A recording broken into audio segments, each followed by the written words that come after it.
Types of computer आज हमारा topic है टाइप्स ऑफ कंप्यूटर 1.3 क्लास 9 का। Computer come in various type, देश में क्लासिफाइड इनटू वेरियस वे। कंप्यूटर की बहुत सारी टाइप्स होती हैं, उनको डिफरेंट तरीकों से बांटते हैं, डिफरेंट हिसाब से बांट रहे होते हैं। Computer classified according to, computer को हम 3 तरीकों से बांटते हैं। एक उनके पर्पस के हिसाब से कि वो किस पर्पस के लिए डिजाइन किए गए हैं, एक उनकी टाइप ऑफ डेटा हैंडल, वो किस तरह का डेटा हैंडल करते हैं, और एक कैपेसिटी के हिसाब से। ठीक है, पर्पस में हम पहले तो कंप्यूटर जनरल पर्पस और स्पेशल पर्पस है कि वो जनरल पर्पस के लिए, आम इस्तेमाल के लिए बनाया या किसी खास इस्तेमाल के लिए बनाया है। Type of data handle, data दो टाइप का होता है, एनालॉग और डिजिटल। एनालॉग क्या होता है, वेव्स की सूरत में, जैसे घड़ी होती है उसमें सुई घूम रही होती है और रीडिंग लेते हैं, वो एनालॉग है। लेकिन जो डायरेक्ट आपको टाइम दे रही होती है वो डिजिटल कहलाती है। तो एनालॉग और डिजिटल 2 तरह का डेटा होता है, लेकिन इसके दोनों को कॉम्बिनेशन जो होता है उसे हम हाइब्रिड कहते हैं। क्या कहते हैं? हाइब्रिड। उसमें एनालॉग भी डेटा होता है और डिजिटल भी होता है। Capacity, whether the volume of a word that computer can handle large और स्मॉल, कि कंप्यूटर जो बहुत ज्यादा बड़ा काम करने के लिए इस्तेमाल हो रहा है या छोटा काम करने के लिए इस्तेमाल हो रहा है, तो वो उसकी कैपेसिटी पे डिपेंड करता है। सबसे पहले मैं आपको उसके पर्पस के हिसाब से बता रही हूँ, जनरल पर्पस और special purpose. According to purpose आपके पास क्वेश्चन आता है, define the type of data, फिर आगे लिखा हुआ होता है पर्पस, डेटा हैंडल या कैपेसिटी। तो आपको इसको याद रखना है कि हम आपसे पूछा क्या जा रहा है, जो पूछा जाएगा वो देंगे। आज तक कभी पूरा टॉपिक एक साथ नहीं आया।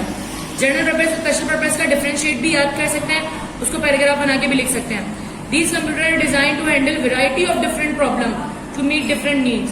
ये डिफरेंट तरह की प्रॉब्लम को जो है हैंडल करता है और डिफरेंट जरूरियात को पूरा करता है। A general purpose computer can be used for such varied application as payroll, account, inventory, budgeting, sale and analysis. General purpose computer जो होता है वो बहुत तरह के कामों के लिए इस्तेमाल होता है, पेरोल बनाने के लिए, अकाउंटिंग के लिए, इन्वेंट्री कंट्रोल के लिए, इन तमाम जनरल वर्क के लिए इसको यूज कर सकते हैं। General purpose machine are strong in versatility, ये वर्सैटिलिटी में बहुत ज्यादा स्ट्रॉन्ग होता है, but are normally weak in speed and efficiency as compared to special purpose computer. मगर इनकी स्पीड और एफिशिएंसी जो है वो स्पेशल कंप्यूटर के मुकाबले में थोड़ी कम होती है। Special purpose computer, these computer are design to handle a specific problem. ये कंप्यूटर जो है ये डिजाइन किए जाते हैं स्पेसिफिक प्रॉब्लम के लिए और to perform a specific task या किसी स्पेसिफिक टास्क को परफॉर्म करने के लिए। Example of special purpose computer are those use for collecting highway tolls. जो स्पेशल पर्पस कंप्यूटर जो है वो स्पेशल पर्पस के लिए इस्तेमाल होते हैं, जैसे हाईवे टोल के ऊपर जब आप मैनेज करते हो कौन सी गाड़ी आ रही है, कौन सी जा रही है। सैटेलाइट ट्रैकिंग, जो हमारे एयर में सैटेलाइट है उसको ट्रैक करने के लिए कि हमारी सैटेलाइट किधर मौजूद है, उसको कोई प्रॉब्लम तो नहीं आ रही है। एयर ट्रैफिक कंट्रोल, जैसे आपके एयर ट्रैफिक कंट्रोलर होते हैं, उनको पता लग जाता है कोई जहाज हमारी हदूद में एंटर हुआ है या एग्जिट हुआ है, जहाज कहाँ जा रहा है, तो वो सब एयर ट्रैफिक कंट्रोल वाले करते हैं। इंडस्ट्रियल प्रोसेस कंट्रोल, इंडस्ट्री किसी भी बड़ी इंडस्ट्री का कोई प्रोसेस चल रहा होता है उसके कंट्रोल के लिए, कि कोई मशीन के प्लांट में कोई फॉल्ट आता है तो वो कंप्यूटर में स्पेसिफाई होता है कि इस जगह पे पॉइंट आ रहा है। ये स्पेशल पर्पस कंप्यूटर होते हैं जो स्पेशली किसी काम के लिए डिजाइन होता है। कंप्यूटर का मतलब ये नहीं होता कि वो तमाम कंप्यूटर उस तरीके से होता है जिस तरह आपके पास मौजूद है सीपीयू, मॉनिटर और माउस अलग अलग करके। कंप्यूटर और मशीन को भी कहा जाता है जो ऑटोमेटिकली वर्क कर रही होती हैं। जो बड़ी बड़ी मशीनें होती हैं, कंप्यूटराइज मशीनें, उनको भी कंप्यूटर ही कहते हैं, मगर वो स्पेशल पर्पस कंप्यूटर होते हैं। Classification according to the type of data handle. अब डेटा हैंडल करने के हिसाब से analog computer, the term analog is taken from the word analogous. Analog का टर्म एनालॉगियस है विच मीन्स सिमिलर। इसका मतलब है एक जैसा। Analog computer commonly use for scientific and engineering problem. Analog computer जो है वो साइंटिफिक और इंजीनियरिंग प्रॉब्लम के लिए इस्तेमाल होता है, पर्टिकुलरली इन केमिकल इंडस्ट्री, खासकर chemical industry, electrical power plant और पेट्रोलियम रिफाइनिंग के अंदर। क्या होता है, आपके पास एनालॉग कंप्यूटर इस्तेमाल होता है जिसमें सुई घूम रही होती है और वो डायरेक्ट देती है कि आपके पास कितना फ्यूल है, कितनी आपकी पावर आ रही है, कितना वोल्टेज है, तो वहाँ एनालॉग कंप्यूटर इस्तेमाल हो रहे होते हैं। These computer are use analog method to process data. इसमें डेटा प्रोसेस होता है एनालॉग मेथड की मदद से। Analog computer operate on number represent by directly measurable quantities. इसमें नंबर रिप्रेजेंट होते हैं लेकिन मेजर हम खुद करते हैं, सच एज टेम्परेचर चेंज और वोल्टेज। टेम्परेचर और वोल्टेज हम खुद रीड करते हैं, जहां तक उसका पारा जा रहा होता है या सुई जा रही होती है, विच वेरी कंटिन्यूसली, वो बार बार चेंज हो रहा होता है। Analog computer are employed for special uses. Analog computer जो है वो स्पेशल यूजेस में होते हैं, सच एज रोबोटिक में यूज होता है इसका। Where the experimental design can be tested in real time. जो इनके एक्सपेरिमेंटल डिजाइन है वो रियल टाइम में, मतलब एक टाइम पे यूज होते हैं, आप उसको यूज कर सकते हैं।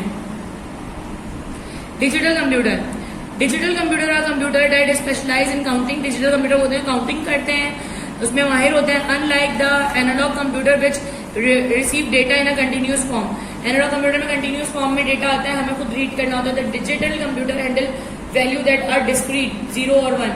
ये डिस्क्रीट वैल्यूज को यूज करता है, जैसे 0 और 1 ये कंटिन्यू होता है, 0.1112, मतलब बिल्कुल कंटिन्यूस जा रहा होता है एक के बाद एक एनालॉग में। ऑल कॉमनली यूज कंप्यूटर और डिजिटल, जितने कॉमनली यूज कंप्यूटर है वो तमाम क्या है, डिजिटल है।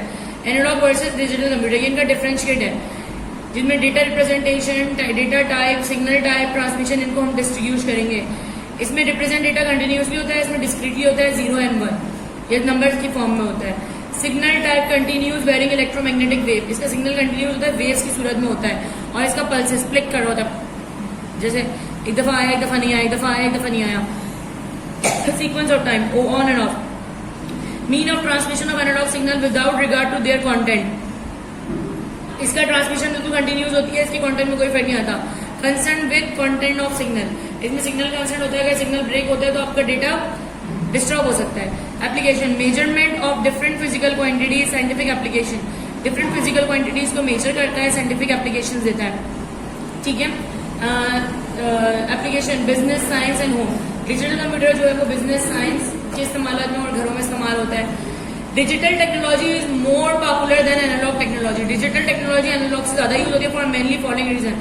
कॉस्ट, इसकी कॉस्ट कम होती है, डेटा इंटीग्रिटी इसकी ज्यादा आसान होती है, यूटिलाइजेशन आसान होती है, इंटीग्रेशन ऑफ डेटा, डेटा को इंटीग्रेट कर सकते हैं, मर्ज कर सकते हैं। Application of faster, accurate and easier to program, इसकी एप्लीकेशन तेज है, एक्यूरेट है और आसान प्रोग्राम होते हैं। हाइब्रिड कंप्यूटर, अब हम बात करेंगे हाइब्रिड कंप्यूटर पे। बेटा इसका डिफरेंशिएट पेपर में आता है, आपके पास नोट प्रोवाइडेड है, आप वो नोट्स को जो है देख के इसको फॉलो कर सकते हैं। Hybrid computer, hybrid computer is combination of analog and digital computer system. Hybrid computer जो होते हैं वो कॉम्बिनेशन होता है एनालॉग और डिजिटल कंप्यूटर सिस्टम का। These are the machine that incorporate in a single computer both analog and digital features, ये जो एक सिंगल कंप्यूटर होता है जो कि एनालॉग और डिजिटल दोनों तरह के फीचर पे काम करता है। Hybrid computer use analog to digital conversion और डिजिटल टू एनालॉग कन्वर्जन, ये एनालॉग टू डिजिटल कन्वर्ट करता है, एनालॉग डेटा को डिजिटल में कन्वर्ट करता है, डिजिटल को एनालॉग में, एंड में इनपुट और आउटपुट आइदर एनालॉग और डिजिटल, और जिस फॉर्म में आपको आउटपुट चाहिए वो आपको दे सकता है, एनालॉग में भी और डिजिटल में भी, दोनों पे वर्क करता है। These computer are use in working out special type of problem in the science and various areas of engineering, ये साइंस और इंजीनियरिंग के वेरियस एरियाज में यूज होता है, such as space vehicle simulation and training of astronaut जो सितारों के बारे में पढ़े होते हैं उनकी ट्रेनिंग के लिए भी इस्तेमाल होता है, कि वो डिफरेंट वेव्स ऑफ फ्रिक्वेंसी को नंबर्स में कन्वर्ट कर रहे होते हैं या नंबर्स को फ्रिक्वेंसीज में। Another use of these computer is in robotic, इसको रोबोटिक में भी इस्तेमाल किया जाता है। अब मैंने आपको ये डेटा हैंडल के हिसाब से बताया, इसकी 3 टाइप थी, एनालॉग, डिजिटल और हाइब्रिड। अब हम बात करेंगे कैपेसिटी के हिसाब से। कैपेसिटी के हिसाब से भी 4 टाइप्स होती हैं, super, micro, main frame, mini, micro, ठीक है। इनका ये चार्ट भी बना हुआ है जहाँ पे ये समराइज करके बिल्कुल आपको बताया गया है, इस सब की समरी में आप इसमें से भी इसका डेटा बना सकते हैं। ये एक चार्ट है जिसमें आप आसानी से इसको समझ सकते हैं। मैं आपको इसको पहले पढ़ के बता दूं, फिर मैं आपको चार्ट से बताती हूँ।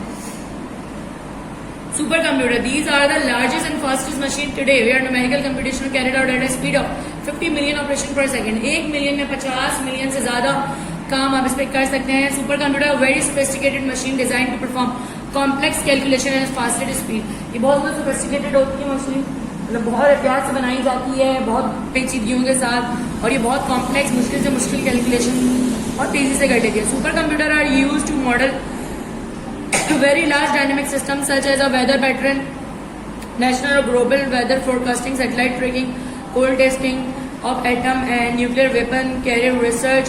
Intel are well known producer of supercomputer. ये कह रहे हैं ये कंप्यूटर जो है ये बहुत बड़े सेटअप पे इस्तेमाल होते हैं, जैसे वेदर का, मौसम का हाल बताने के लिए, दुनिया भर के मौसम का हाल बताने के लिए, सैटेलाइट ट्रैकिंग के लिए, और इसमें जो सबसे मशहूर कंपनी है इंटेल है जो सुपर कंप्यूटर बनाती है, ठीक है। Main frame computer, large scale computers, ये बहुत बड़े पैमाने पे काम करते हैं। Main frame originally meant the cabinet containing the central processor unit of a very large computer, इसका एक कैबिनेट होता है जो सेंट्रल प्रोसेसिंग यूनिट बना हुआ होता है कंप्यूटर का। After mini computer become available the word main frame come to refer the large computer itself, mini के बाद इसका नाम लार्ज कंप्यूटर रख दिया गया। Main frame, the biggest and the most productive general purpose computer, बड़ा और जनरल पर्पस कंप्यूटर है that are made to model large dynamic computing need of a big organization, ये बड़े बड़े इदारों में इस्तेमाल होता है। That serve 100 of terminal all at the same time, इसके 100 से ज्यादा टर्मिनल, 100 टर्मिनल के करीब होते हैं। जैसे एक बड़ा कंप्यूटर होता है वो डिफरेंट कंप्यूटर से ज्वाइंट हुआ होता है। These computer are ultimate in sophistication, flexibility and speed, इनकी स्पीड, फ्लेक्सिबिलिटी मतलब एक से दूसरे काम में जाना, ये बहुत ज्यादा अल्टीमेट होता है, मतलब आसान होता है इसके अंदर। Large scale computer are very expensive machine, ये बहुत एक्सपेंसिव होते हैं। Their main concern to provide their cost effectiveness, ये जो है बहुत एक्सपेंसिव होते हैं, और उनका जो बड़ा मकसद होता है वो ये होता है कि वो इन पैसों को फॉर अगर ये बता सकें कि इनकी इफेक्टिवनेस है कॉस्ट में, अगर आप खर्च करें तो आपको कुछ मिल भी रहा है। This computer are valuable to the large frame, ये बड़ी बड़ी फ्रेम में इस्तेमाल होते हैं, which can provide concurrent and continuous application, ये बिल्कुल मुसलसल इसके अंदर आप काम कर सकते हैं, इन्वॉल्विंग थाउजेंड ऑफ एम्प्लॉयज, हजारों एम्प्लॉय मुस्तकिल इसको इस्तेमाल कर सकते हैं, 100,000 of accounts on daily basis, हजारों और 100 अकाउंट्स हम डेली बेसिस पे इस पर काम कर सकते हैं। For example bank to keep track of million cheque deposit, airline to schedule thousand of flight and seat reservation, government to keep track of their citizen. मतलब ये बड़ी बड़ी ऑर्गेनाइजेशन में इस्तेमाल होते हैं जहाँ पे टिकटिंग वगैरह होती है, गवर्नमेंट जो है वो अपने तमाम सिटीजन का डेटा इकट्ठा रखती है, नादरा वगैरह में, वहां पे ये इस्तेमाल होता है। Mini computer are increasingly powerful and do almost anything that large computer do. Mini computer जो है वो बहुत पावरफुल है और वो तमाम काम कर सकता है जो एक मेन फ्रेम कंप्यूटर कर रहा होता है, only more slowly and at much cost than main frame. ये बहुत स्लोली है और लोअर कॉस्ट है इसकी मेन फ्रेम के मुकाबले। This makes it idea for small companies, जिसकी वजह से ये स्मॉल कंपनीज के लिए बहुत अच्छा हो जाता है और वो इस्तेमाल होता है। Where capacity and speed of operation is not high critical, जहां पर स्पीड का इतना मसला नहीं होता और कैपेसिटी का भी उन्हें इतनी ज्यादा गुंजाइश नहीं चाहिए होती क्योंकि उनकी ऑर्गेनाइजेशन छोटी सी होती है। These computers are smaller than mainframe and larger than microcomputer. Mainframe से छोटे होते हैं, माइक्रो कंप्यूटर से बड़े होते हैं। Mini computer is multi processing system, have terminal attached to it. It is capable of supporting 4 to 200 users simultaneously. ये 4 या 200 यूजर को एक साथ कर सकता है entertain. DEC VEX and IBM AS400 are commonly used microcomputer. DEC और IBM AS400 जो है ये इनके commonly used मिनी कंप्यूटर्स हैं। Micro are computer that are powered by micro processor, जो माइक्रो प्रोसेसर पे चलते हैं। Sometime they are referred as single chip processor, कभी कभी ये सिंगल चिप पे भी होते हैं, और सिस्टम ऑन अ चिप या इन्हें सिस्टम ऑन अ चिप भी कहा जाता है। माइक्रो कंप्यूटर और personal computer are smallest computer, ये सबसे छोटे कंप्यूटर होते हैं। Design to use by individual for writing, illustrating, budgeting, playing game, communicating with other. ये आप लिखने के लिए, टाइपिंग करने के लिए, बजट वगैरह बनाने के लिए, गेम्स खेलने के लिए और एक दूसरे से रब्ता करने के लिए इस्तेमाल करते हैं। अब देखिए यहाँ तक मैंने आपको तीनों चारों टाइप के कंप्यूटर डिफाइन कर दिया, मैं इसकी समरी दे रही हूँ आपको, ठीक है, एट अ ग्लैंस, एक झलक में। द प्रोसेसिंग पावर, ऐसे भी हम इसको कर सकते हैं, the processing power of super computer is extremely high as computer that the processing power of mainframe computer is very high, ठीक है। The processing power of mini computer is high and moderate to low. ऐसा ऐसा processing power जो है वो कम हो रही है, सबसे ज्यादा सुपर कंप्यूटर में थी। The size of super computer is very large. The size of mainframe computer is moderately large, medium, small to handle. ये हाथ तक गया, ऐसे ऐसे क्या हुआ, साइज डिक्रीज होता है। Application, super computer scientific research development में होते हैं, मेन फ्रेम कंप्यूटर बिजनेस, और आप लिख सकते हैं the application of super computer is in scientific and research development, the application of mainframe computer in business and academic learning, the application of mini computer in business and academic learning, the application of microcomputer in business certified research development and academic learning. मतलब ये इन तमाम जगह इस्तेमाल होता है। The use of super computer is simulation of high complex system, मतलब बड़े बड़े कॉम्प्लेक्स सिस्टम की सिमुलेशन बनाता है, उनकी पैटर्न आपको बताता है। The use of mainframe computer is centralized computing, centralized computer मतलब एक एरिया के अंदर, और इसकी भी सेंट्रलाइज कंप्यूटिंग होती है, मतलब एक लिमिटेड एरिया के अंदर सेंटर बनाकर उसमें कंप्यूटर की जाए। और use of micro computer general to specialize for variety of use and need, ये वैरायटी ऑफ यूज और नीड के लिए इस्तेमाल होता है, मतलब से डिफरेंट कामों के लिए आप यूज कर सकते हैं।